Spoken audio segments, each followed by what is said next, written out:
ده محلول النقع بتاع الفراخ بتاعتنا أو البط أو أي نوع من أنواع الطيور، عبارة عن مية وملح وسكر وليمون، وننقع الفراخ أو البط أو الوز أي نوع من أنواع الطيور، نحطها نحطها في محلول النقع ده، ونبتدي زي ما احنا شايفين كده هو لحد ما المية تغطيها، ويفضل انها تتنقع من قبلها بليلة.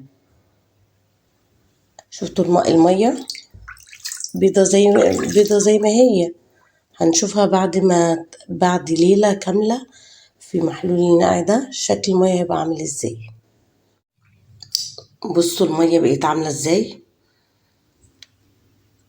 رغم ان البطاية كانت مغسولة كويس، مغسولة بالمية ومغسولة بالدقيق وبالملح، بس محلول النقع ده بيفرق معانا جامد.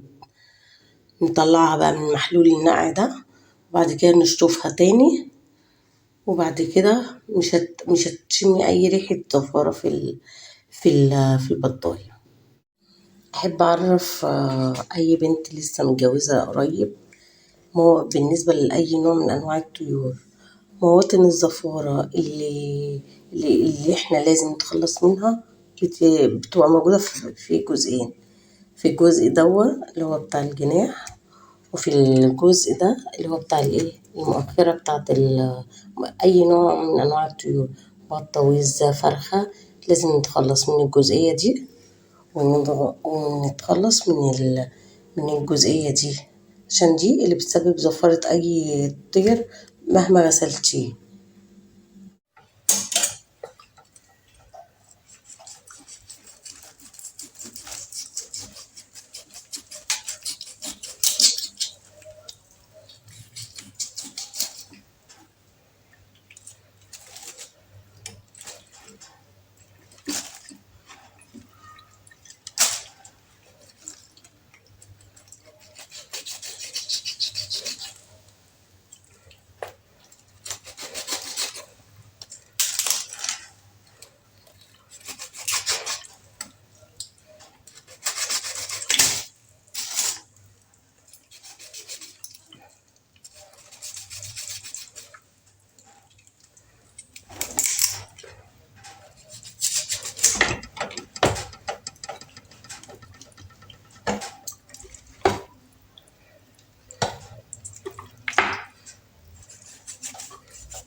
نجيب البطة ونغلف أو ندعكها بملح وفلفل أسمر وقرفة، ندعكها من جوه وبره كويس عشان خاطر تتطعم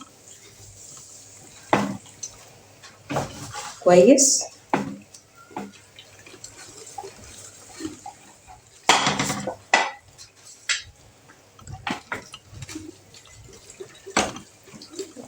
قبل ما نحط فيها الخلطة بتاعتنا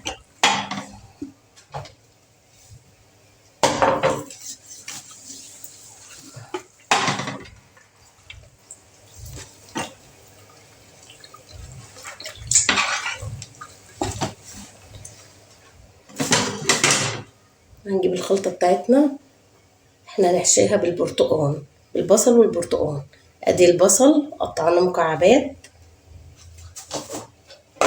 وادي البرتقال قطعناه مكعبات، وهنرش عليهم شوية فلفل اسمر وملح، وبعد كده نحشي بيهم البط.